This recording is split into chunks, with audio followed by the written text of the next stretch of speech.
Bonjour et bienvenue sur ce nouveau screencast du laboratoire Apple sur les technologies iOS. Aujourd'hui, nous nous intéresserons à NSURL Connection et je vais vous montrer à quel résultat doit-on parvenir à la fin de ce screencast. Nous devons avoir une application iOS qui télécharge un document PDF et affiche le téléchargement, la progression du téléchargement, comme ceci. Nous cliquons sur un bouton. Et nous pouvons observer, grâce à une Progress View, l'état du téléchargement et afficher ensuite notre PDF que nous avons téléchargé. Pour ceci, nous aurons besoin de l'IDE Xcode. Si vous ne l'avez toujours pas téléchargé, je vous invite à vous rendre dès maintenant sur l'App Store, le Mac App Store d'Apple, où vous pourrez télécharger, en tapant dans la zone de recherche Xcode, et accéder à sa fiche produit.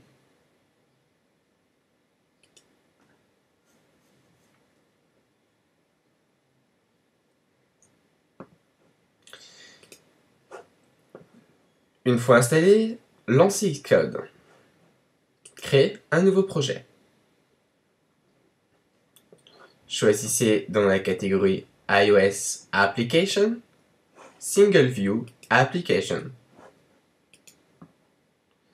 Donnez un nom à votre application, tel que Connection Application, et choisissez la famille de device où sera exécutée votre application.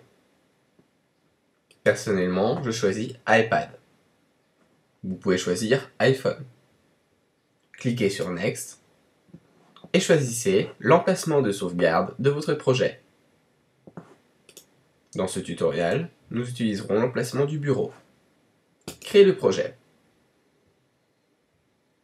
Comme vous le voyez, sur mon bureau, un nouveau dossier est créé avec un fichier Xcode Proj qui représente le projet Xcode, un dossier du nom de l'application avec des fichiers générés correspondant au code de mon application.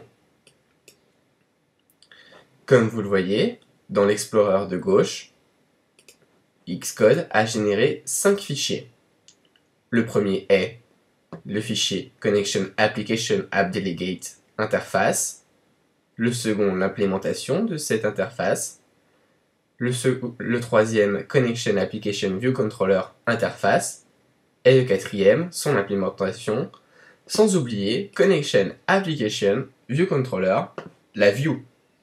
C'est dans cette view que nous placerons les différents éléments graphiques qui vont nous permettre d'afficher sur l'application des éléments. Nous commençons tout de suite à placer nos différents éléments. Comme vu dans la petite démonstration au début du screencast, nous aurons besoin évidemment d'une web view pour afficher notre PDF, mais également d'un bouton pour déclencher l'action de téléchargement,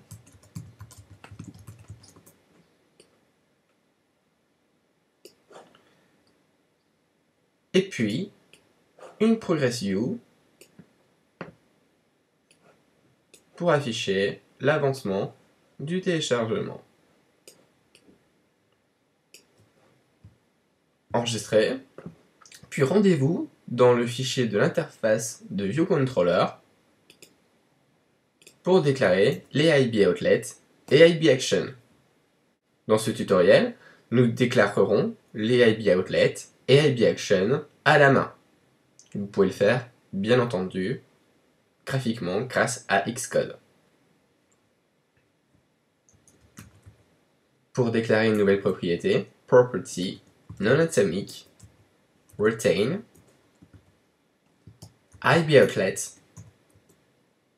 IB-Outlet est un mot-clé pour signifier à Interface Builder que cette propriété peut être linkée.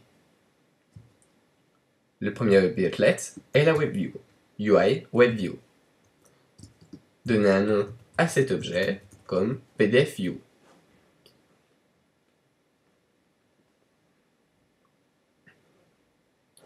Alors, je vais zoomer un petit peu ici. Donc le premier IB Outlet, UI WebView, le second qui correspondra au Progress View,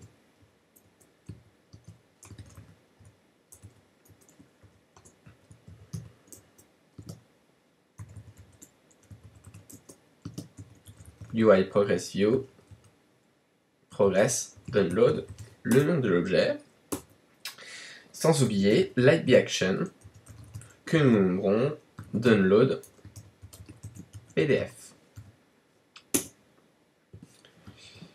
Xcode vous avertit qu'il faut synthesize les propriétés dans le fichier d'implémentation. C'est ce que nous allons faire tout de suite.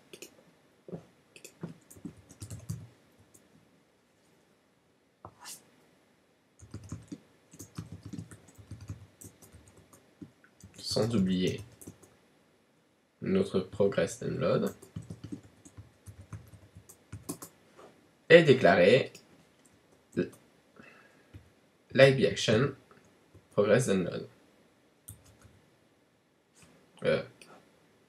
Download PDF, excusez-moi.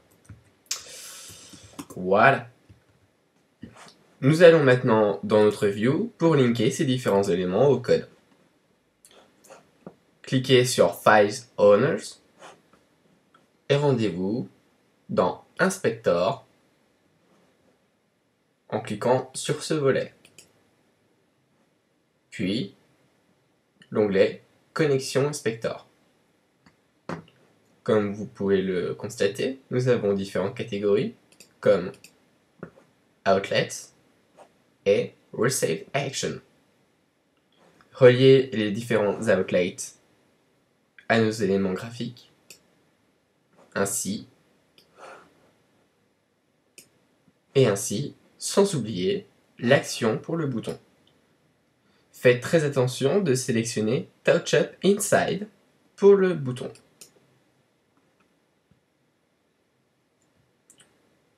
Enregistrez, puis rendez-vous dans notre code une nouvelle fois. Comme je vous l'ai expliqué, nous voulons que la barre de progression affiche l'avancement du téléchargement. Pour cela, nous aurons besoin de NSURL Connection. Nous allons donc dès maintenant déclarer NSURL Connection Data Delegate. Ainsi, nous pourrons implémenter les délégués de NSURL Connection et connaître l'avancement du téléchargement.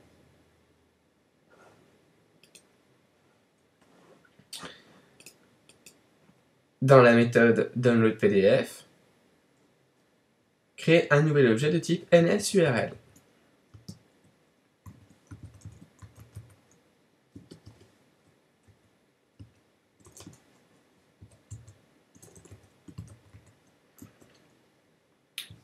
Crochet NSURL URL with string.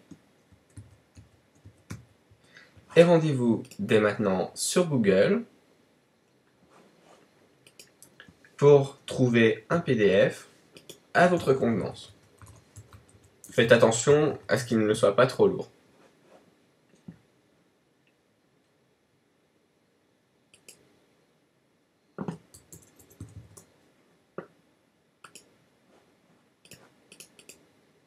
Celui-ci est d'une bonne taille, ni trop léger, ni trop lourd.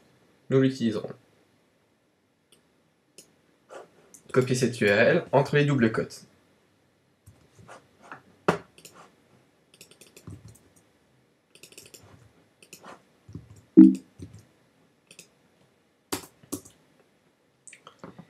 Il faut maintenant créer une nouvelle connexion. Pour cela, déclarez un nouvel objet de type NSURL Connection.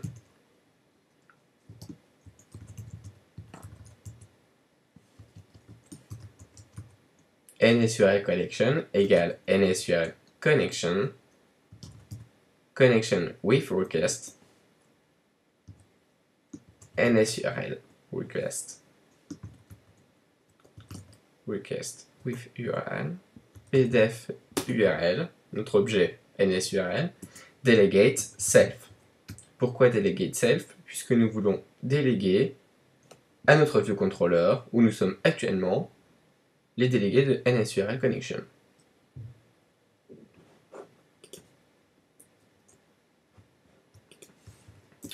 Nous déclarons vouloir démarrer la connexion immédiatement. Nous allons maintenant pouvoir implémenter nos différents délégués de NSURL connection.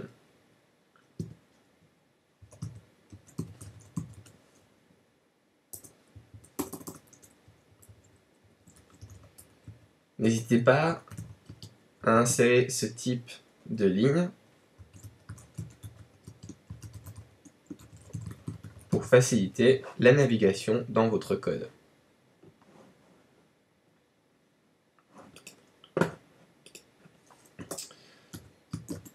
Nous disposons de plusieurs délégués pour NSURL Connection. Seulement 3 nous intéresseront pour ce tutoriel. Le premier est NSURL Connection did receive response. Cette action sera exécutée à la réponse du serveur lors de notre requête. Elle s'exécutera une fois et au tout début de la requête. Le deuxième est Connection did receive data. À chaque fois que nous recevrons des données, ce délégué sera exécuté. Et Connection did finish loading.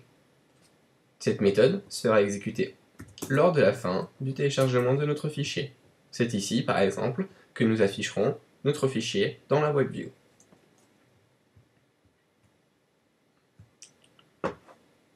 Pour recevoir les données, nous devons avoir un objet qui va stocker ces données.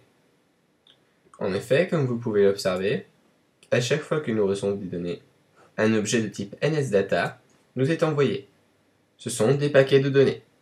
Nous devrons donc avoir un objet qui stocke petit à petit ces paquets de données. Déclarons cet objet tout de suite dans notre interface. Déclarer une nouvelle propriété pour un objet de type NSMutableData. Mutable indique que l'objet n'est pas fixé lors de sa déclaration. Ainsi, nous pouvons ajouter petit à petit des données à cet objet. Appelez-le par exemple ResaveData. N'oubliez pas le synthesize.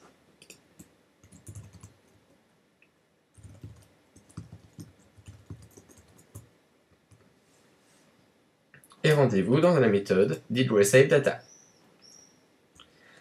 Cet objet a une méthode qui va nous permettre d'ajouter à la suite les données. Cette méthode s'appelle appendData. ResaveData, appendData. Nous devons donner en paramètre un type d'objet NSData. Ça tombe bien. Data que nous recevrons en paramètre. Ainsi, petit à petit, le SaveData se verra attribuer les données de notre PDF. À la fin de cette connexion, nous pourrons ainsi afficher dans notre WebView le contenu de ResaveData. Petite note importante, il faut déclarer notre objet NSMutableData. Pour cela, nous allons dans la méthode viewDidLoad.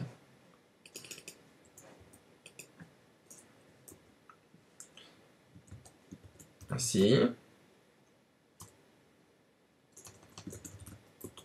ResaveData égale NSMutableData alloc init with length, qui donnera une longueur de 0 bits. N'oubliez pas à chaque connexion de réinitialiser cet objet.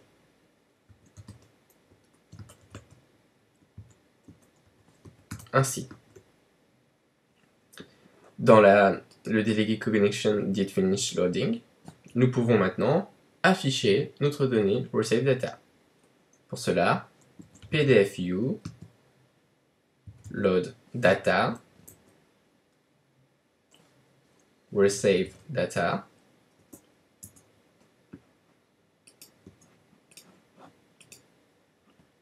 même type application PDF, puisque nous recevons un PDF, text encoding arrobase pour déclarer une string, UTF-8, base URL, nil.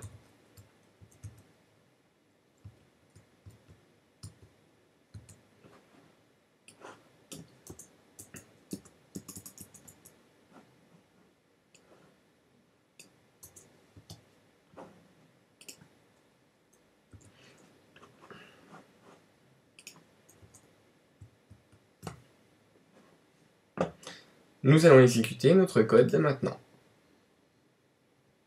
Sélectionnez votre simulateur dans cette liste déroulante, puis lancez.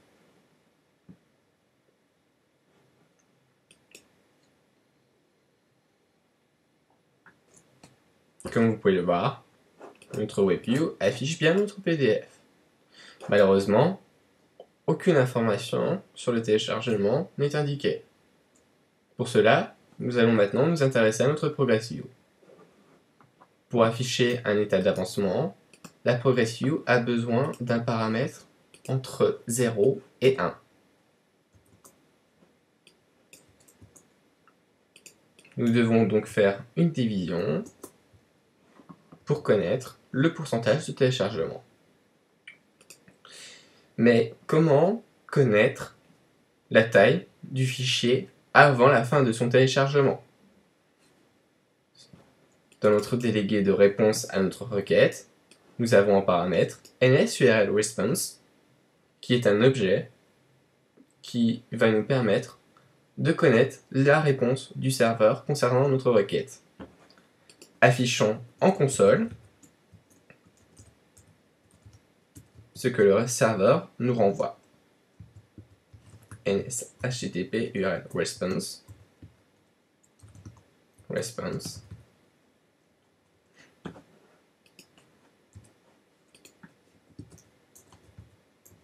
all header file. Enregistrer et exécuter pour voir en console ce qui va être affiché.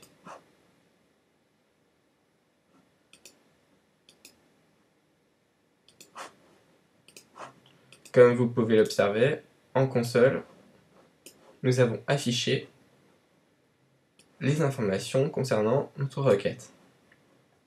Plusieurs informations sont disponibles, dont la taille du fichier, le type du fichier, la date de la requête, et bien d'autres informations qui ne sont pas utiles pour ce tutoriel. Supprimer le log, et nous allons accéder à notre donnée concernant la taille du fichier. NSHTTP URL response.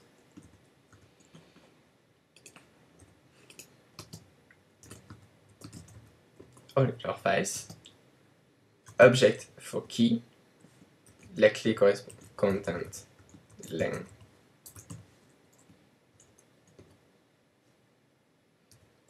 Le problème, c'est que nous voulons avoir cette information durant tout le téléchargement. Mais cette information n'est accessible que lors de la première méthode, le premier délégué connection did receive a response. Nous allons donc stocker cette réponse dans notre variable d'instance de type float qui contiendra la taille de notre fichier.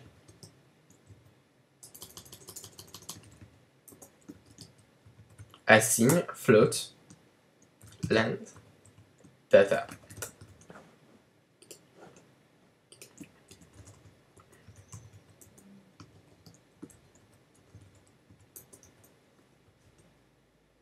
Nous attribuons à length-data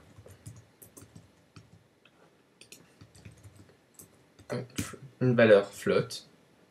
Ainsi, nous pourrons accéder à cette valeur partout dans notre view controller.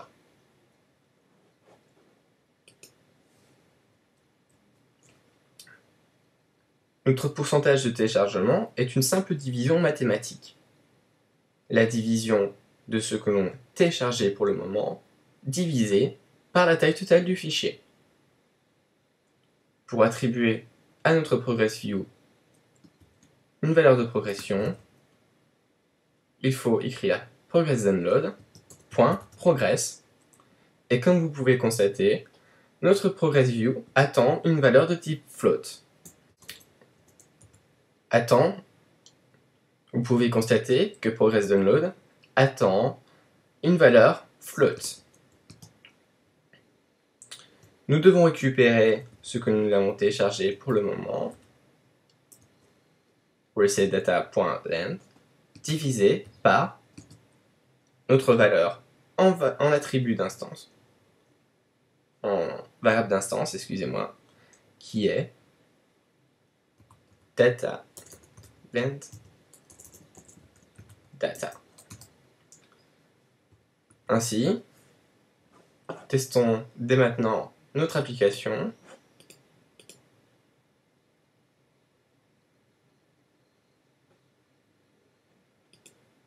Et nous pouvons observer la progression du téléchargement.